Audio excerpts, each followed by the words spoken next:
Good afternoon, everybody. Hey, I'm getting here at a decent hour. Yay! um, it helps when I have everything planned out. Amazingly enough, um, planning and organizing really does go a long way to making you ready to do things like writing and editing.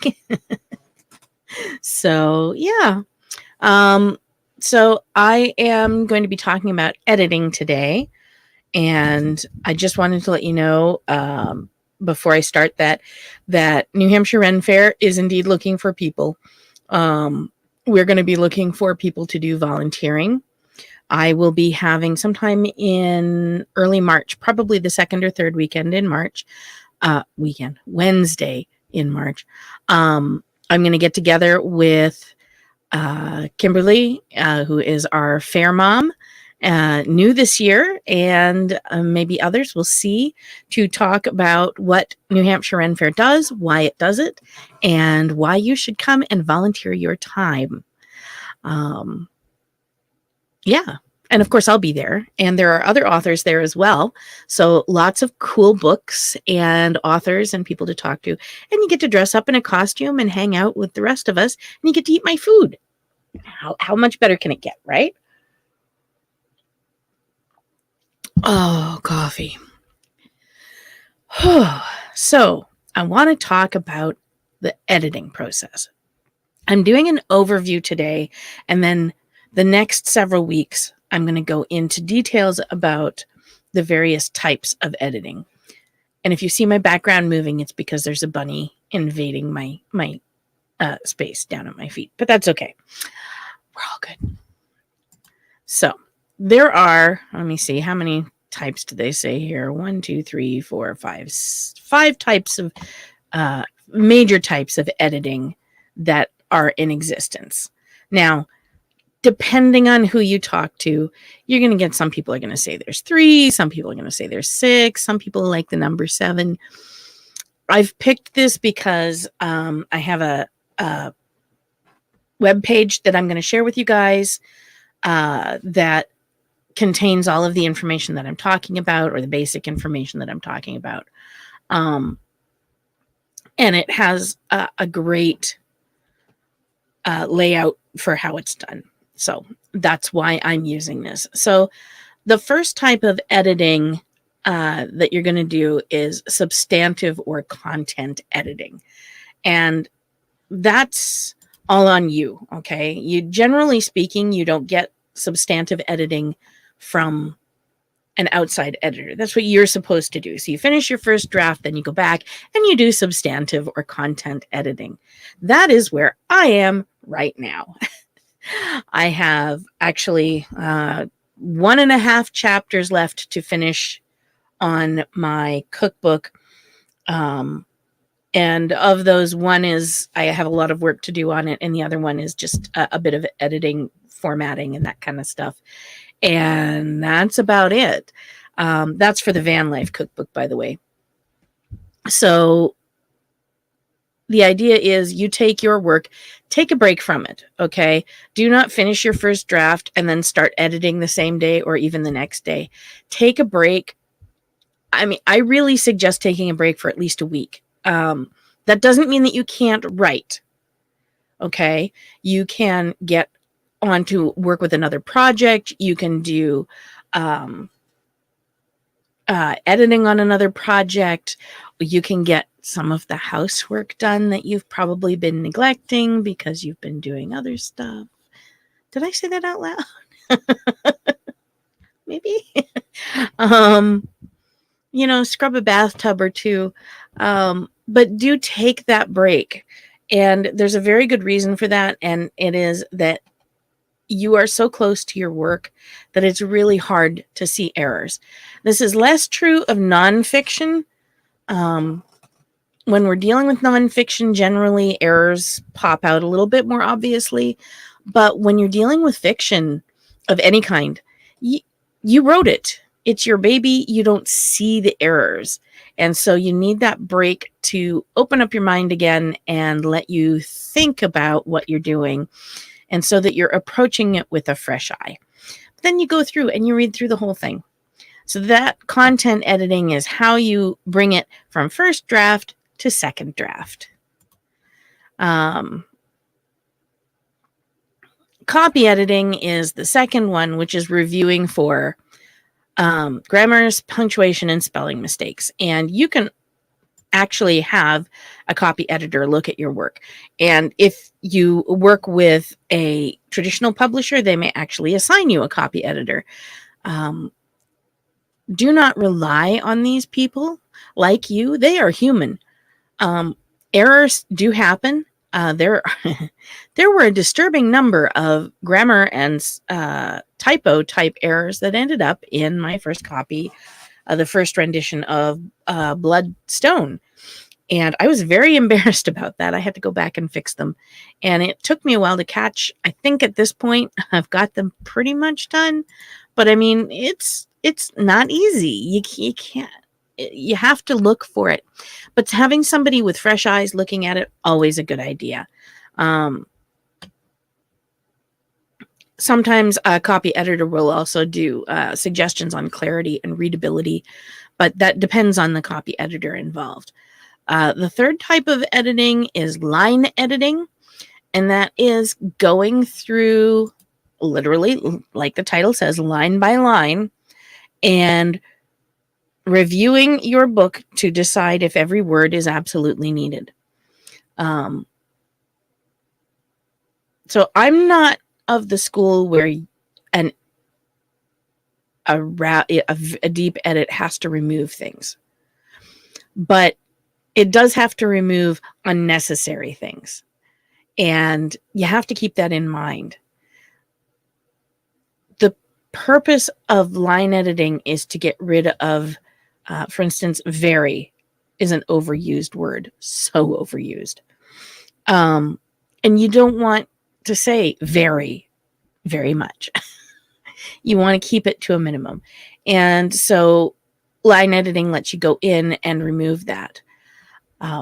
If you are line editing on your own, I highly recommend using something called the Hemingway editor.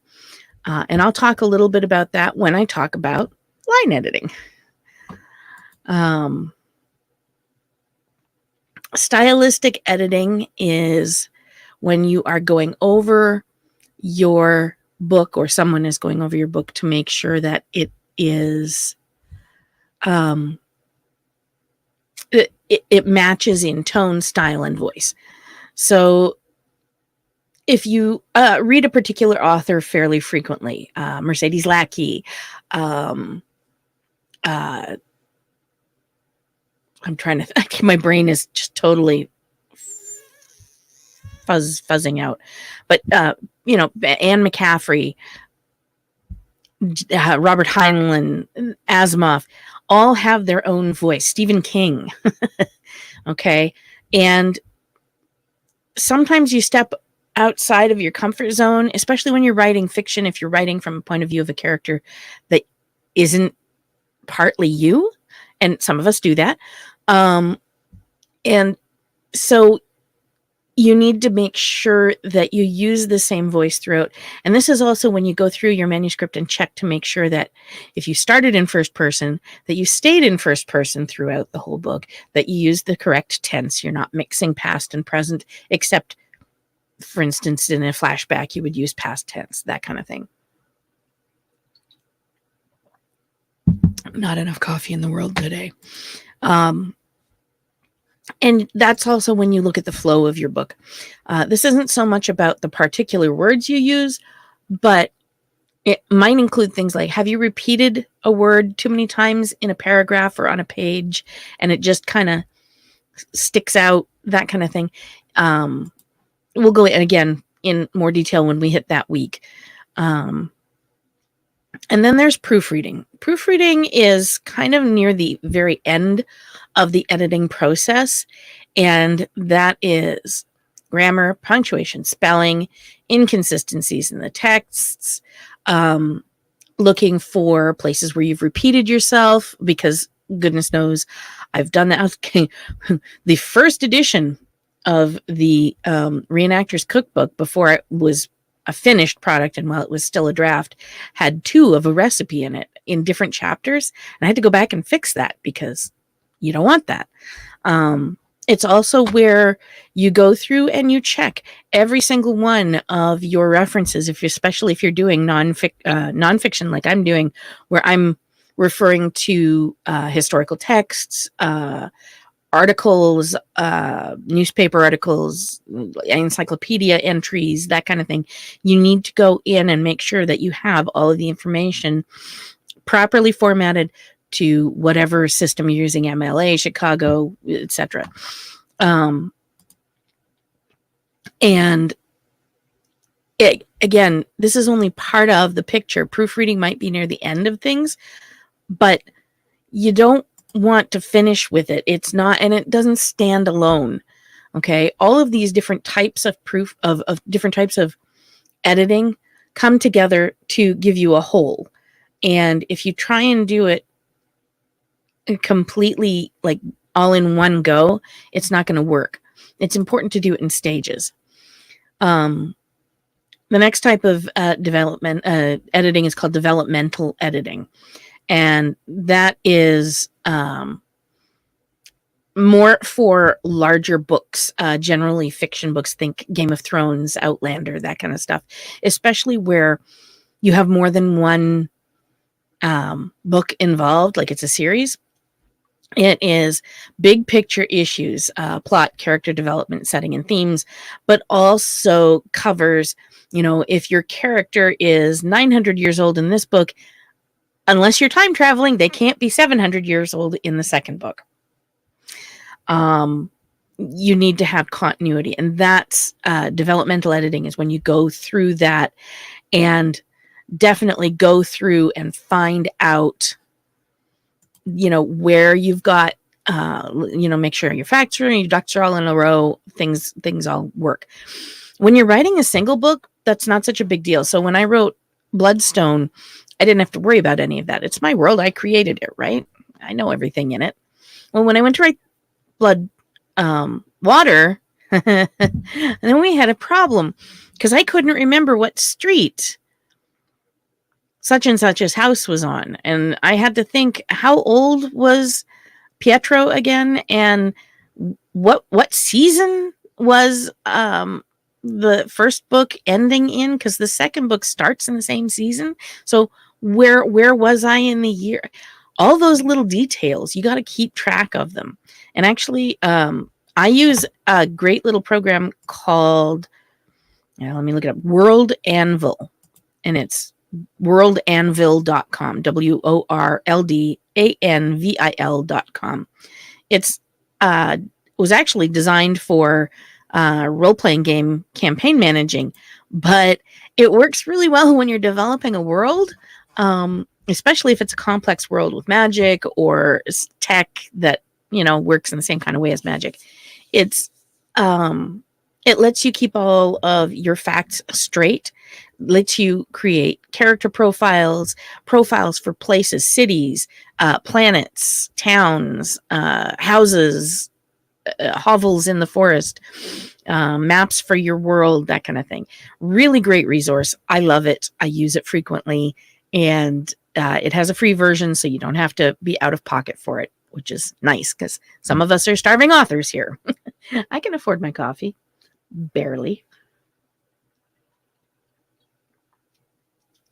And then the last week that I'm going to be talking to you about editing, we're going to talk about very much in particular why you need an editor.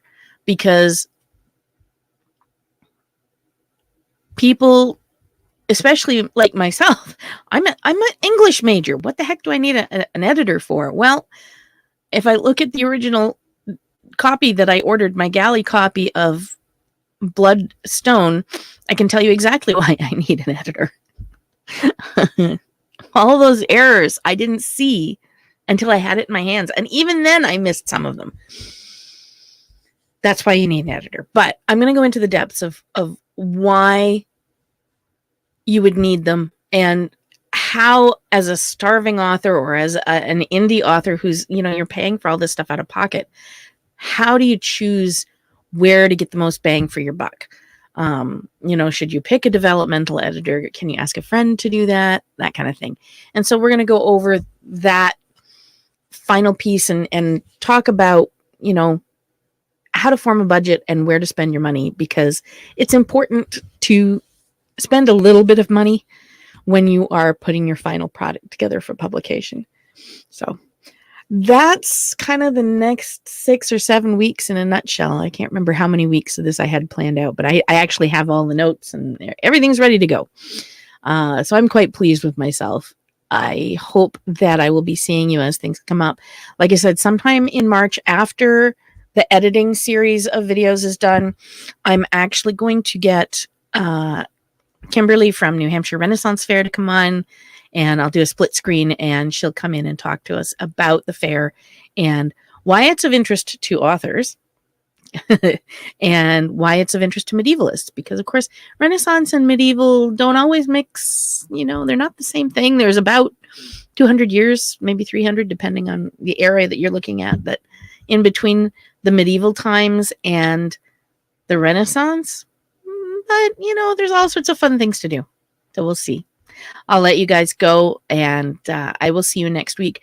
And once again, next week, we're going to be talking about substantive or content editing. And I look forward to seeing you then. Have yourself a great week. Don't forget to tell friends about this. If you have people who are interested in writing, who are editing, who are trying to decide what kind of editing to get done, tell them to watch the video, pass it along. And don't forget to like and subscribe. I love you guys, and have a great week. I'll see you next Wednesday.